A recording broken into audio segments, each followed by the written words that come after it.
China को फिर एक बार फिर रिक्वेस्ट की पाकिस्तान ने ₹170 बिलियन जो है जो लोन हमने वापस करना है या जो, लेकिन बहरहाल चाइना ने बिल्कुल रिजेक्ट कर दिया है पाकिस्तान की रिक्वेस्ट को। मुश्किल आ रही है तो ये सऊदी अरब से कोई पैसा लेके वो कर्जे उतारना चाहते हैं और सऊदी अरब से कम शरह सूद के ऊपर कर्जे लेना चाहते हैं। ये सऊदी अरब हमें ये देने को तैयार नहीं।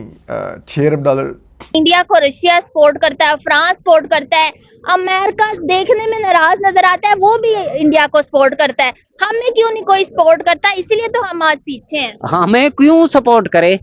हमें जो सपोर्ट करता है, कोई कर्जा देता है हम तो उसका हजम कर देते हैं। कब 47 से लेकर आज तक कोई कर्जा हमने वापस किया है? ये सूरत हाल है जनाब कि हम अपने कर्जे उतारने के लिए अब कर्जे ले रहे हैं क्योंकि हम शरह सूद जो है उसको अब अफोर्ड नहीं कर सकते, वो हमारे लिए मसाइल पैदा कर रही है। लेकिन हम इन चीनी कंपनियों से हमने दरखास्त की कि जनाब 263 अरब रुपए तो आपकी रकम बनती है, 170 अरब रुपए आप लेट पेमेंट के चार्जेस डाल रहे हैं, यानी कि उस पर सूद चार्ज कर रहे हैं कि आप देर से अदा करें। तो कम से कम यही माफ़ कर दें, हम गरीब मुल्क हैं। चीनी कंपनी ने कहा कि कोई नहीं, वो भी 170 भी दे। इससे साफ पता लग रहा है कि पाकिस्तान और चाइना के रिलेशंस अब किस तरफ जा रहे हैं। वो 170 अरब रुपया लेट पेमेंट के पाकिस्तान को छोड़ने को तैयार नहीं है। हम दोस्त जनाब वो हिमालय से ऊंचा, समुद्रों से गहरा दोस्त वो छोड़ने को तैयार नहीं। पाकिस्तान ने अगर संभाला ना लिया तो यकीनन ये जो चाइना के साथ हम अपनी दोस्ती बताते हैं वो खत्म होती हुई या खराब होती हुई डेफिनेटली दिखाई देगी। हम जय हिंद, जय भारत दोस्तों। रामपाल राव 45 चैनल में आपका स्वागत है। तो पाकिस्तान को चीन ने भी झटका दे दिया है। चीन अपने पैसे मांग रहा है जो चीन ने पाकिस्तान में सीपैक कॉरिडोर के लिए लगाए थे, और चाइना उनसे लेट फीस भी मांग रहा है पाकिस्तान पे। पाकिस्तान ने भीख भी मांगी, हमें समय दे दो, मगर चाइना पाकिस्तान को समय नहीं दे रहा है। तो पाकिस्तान जो बड़ा उछलता था कि पाकिस्तान की और चीन की हिमालय से ऊंची, समुद्र से गहरी दोस्ती है, मगर आज चाइना ने पाकिस्तान को एक बड़ा झटका दिया है और अब पाकिस्तान सऊदी से भीख मांगने गया है कि सऊदी से पैसा लेके चीन को दे दे, मगर सऊदी ने भी पाकिस्तान को मना कर दिया है। अब पाकिस्तान पूरी तरह बर्बादी के कगार पर है और पाकिस्तान का मुस्लिम उम्मा, सऊदी अरेबिया भी मदद नहीं कर रहा है। उधर से पाकिस्तान का बेस्ट फ्रेंड चाइना पाकिस्तान से पैसे मांग रहा है। तो पाकिस्तान की इकोनॉमी वैसे ही कर्जों पे चल रही है। तो पाकिस्तान ने जो अपनी पाकिस्तानी जनता को सीपैक का सपना दिखाया था कि सीपैक बन जाएगा तो पाकिस्तान माला माल हो जाएगा, तो पाकिस्तान का वो सपना भी पूरा नहीं हुआ और पाकिस्तान अब कर्जों तले दब गया है। अब चीन ने पाकिस्तान में लठ दे दिया है कि हमारे पैसे वापस दो, नहीं तो अंजाम बहुत बुरा होगा। मालूम ही होगा कि जी चाइना और पाकिस्तान के दरमियान जो है कई प्रोजेक्ट्स चल रहे हैं जिसमें कि सीपीसी जो है वो भी कहा गया, यानी कि चाइना पाकिस्तान इकोनॉमिक कॉरिडोर। जी हाँ, ये बहुत अरसे से चलता चला आ रहा है, तकरीबन आई थिंक 13-14 ईयर्स हो गए हैं और ये प्रोजेक्ट कंप्लीट होने में ही नहीं आ रहा है। बार बार पाकिस्तान जो है वो कहीं ना कहीं कुछ पैसा चाइना से मांगता है कि जी इस प्रोजेक्ट का फेज 2 शुरू करने के लिए, जबकि फेज 1 भी अभी तक मुकम्मल नहीं हुआ है। चाइना के कई वर्कर्स जो हैं उनको पाकिस्तान में अटैक करके मारा भी जा चुका है, जिसमें कि कहा यह जाता है, कभी कह देते हैं कि जी बीएलए कर रहा है, तो कभी टीटीपी कर रहा है, तो कभी कोई कर रहा है। लेकिन बहरहाल चाइना बीच में कुछ नाराज भी हो गया। उसके बाद आसिम सलीम बाजवा जो कि चेयरमैन लगाए गए थे इसके सीपीसी के, उनको भी हटाया गया। कहा यही गया कि जी उन्होंने जो इतनी सारी पिज्जा फ्रेंचाइज बनाई हैं वो इसी प्रोजेक्ट के अंदर से करप्शन हुई है, जिससे कि ये पैसा लेकर और आसिम सलीम बाजवा और उसके कई साथियों ने जो है वो पैसा अपने ऊपर लगाया और कई 100 से ऊपर पिज्जा फ्रेंचाइज जो है वो बना ली। ये बात भी की गई और अब ये भी कहा जा रहा है कि जी चाइना को फिर एक बार फिर रिक्वेस्ट की पाकिस्तान ने कि जी आप जो है तकरीबन ₹170 बिलियन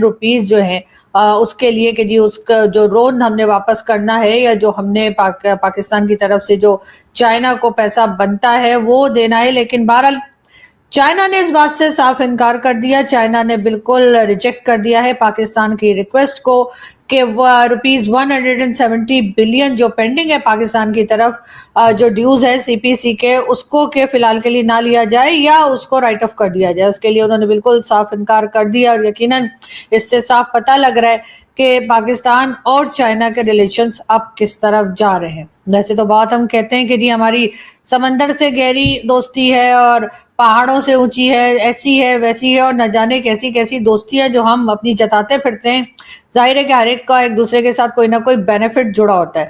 चाइना का जो बेनिफिट जुड़ा था वो शायद चाइना को अब होता हुआ दिखाई नहीं दे रहा है, और उनका ख्याल था कि शायद हम कोई प्रोजेक्ट कंप्लीट कर लेंगे, उससे उनको कोई फायदा होगा। और जाहिर है चाइना हमेशा से बिजनेस माइंडेड रहा है और इन्हीं चीजों को लेकर आगे बढ़ा है, और ऐसे में पाकिस्तान की तरफ से इस तरह का कोई काम होता हुआ दिखाई नहीं दे रहा। तो ऑब्वियसली अब चाइना ने पाकिस्तान को कुछ थोड़ी बहुत आंखें दिखानी शुरू की हैं और कहना शुरू किया है कि भाई आप लोग आखिर कर क्या रहे हैं, और आप लोग जो भी कर रहे हैं बहरहाल उसमें चाइना का कोई फायदा नहीं है। और इसीलिए चाइना जो है अब पाकिस्तान के साथ उस तरह से बिहेव नहीं कर रहा जैसा कि हम कराना चाहते हैं, या हमारी कोशिश होती है कि जी हमसे जो है वो हमें पैसा दे तो दिया जाए लेकिन हमसे मांगा ना जाए। प्रोजेक्ट का कहकर भी हमारे यहाँ पैसे तो लगा दिए जाएं, लेकिन हमसे कभी ये ना कहा जाए कि जी ये पैसा जो है वो कहाँ गया और किधर गया और आखिर ये प्रोजेक्ट कंप्लीट क्यों नहीं हुआ।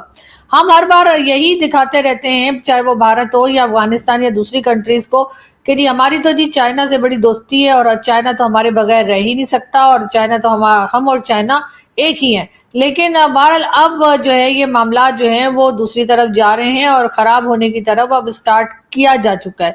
अगर पाकिस्तान ने अकल ना पकड़ी या पाकिस्तान ने अगर संभाला ना लिया तो यकीनन ये जो चाइना के साथ हम अपनी दोस्ती बताते हैं वो खत्म होती हुई या खराब होती हुई डेफिनेटली दिखाई देगी। हमेशा से मैंने कहा है कि पाकिस्तान ने कभी भी अपनी इकोनॉमी के ऊपर काम नहीं किया, चाहे कोई भी गवर्नमेंट आई हो, चाहे वो सिविलियन हो, चाहे वो कह लीजिए कि वो मिलिट्री की गवर्नमेंट आई हो, लेकिन कभी भी इकोनॉमी पे काम नहीं किया गया। जब भी इकोनॉमी पे किसी ने काम किया गवर्नमेंट ने, तो उन्होंने अपनी पर्सनल इकोनॉमी पे जरूर किया कि किसी तरीके से हमारे जो पॉलिटिशियंस हैं और पॉलिटिशियंस को लाने वाले लोग हैं वो जरूर अपनी जेबें भरते रहे हैं इस करप्शन के पैसे से, लेकिन पाकिस्तान की पब्लिक को कोई फायदा नहीं हुआ है। जाहिर है कि चाइना ने भी जब सीपीसी शुरू किया था तो उनका ख्याल नहीं होगा कि इतना लंबा ये प्रोजेक्ट चलेगा और उसके बाद ये एक तरह का कह लीजिए कि वो जिसे कहते हैं ना कि सफेद हाथी जो हमारे यहाँ कहा जाता है वो साबित हुआ, जिसके अंदर आप पैसा डालते जाइए, पैसा खत्म होता जाएगा और प्रोजेक्ट जो है वो वहीं का वहीं आपको खड़ा दिखाई देगा। उसके बाद कई तरह की दूसरी प्रॉब्लम्स भी शुरू हो चुकी हैं। जाहिर है कि गवादर के लोग जो हैं अब उनको आहिस्ता आहिस्ता करके समझ में आया कि भाई ये जो प्रोजेक्ट शुरू किया गया है पाकिस्तान और चाइना की तरफ से, उसमें गवादर के लोगों का या बलूचिस्तान के लोगों का कोई फायदा नहीं है। ये फायदा जो है वो या तो चाइना थोड़ा बहुत उठा लेगा अगर प्रोजेक्ट कंप्लीट हो गया, या अगर ना भी हुआ तब भी चाइना उस इलाके पे कब्जा करता चला जा रहा है।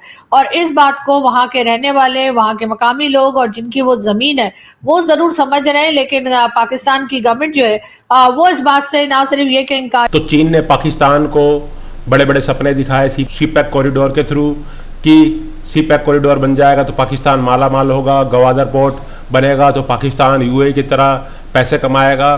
तो पाकिस्तान पूरी तरह बर्बाद हो चुका है चाइना के जाल में फंस के सीपैक कॉरिडोर बनवा के। अब पाकिस्तान दूसरे देशों से भीख मांग के पाँव पकड़ के चाइना कर्जा लौटाना चाहता है, मगर पाकिस्तान को सऊदी अरेबिया से भी पैसा नहीं मिल रहा है। तो अब पाकिस्तान के बुरे दिन शुरू होने वाले हैं। तो वीडियो देखने के लिए बहुत बहुत धन्यवाद। चैनल सब्सक्राइब जरूर कर दीजिएगा।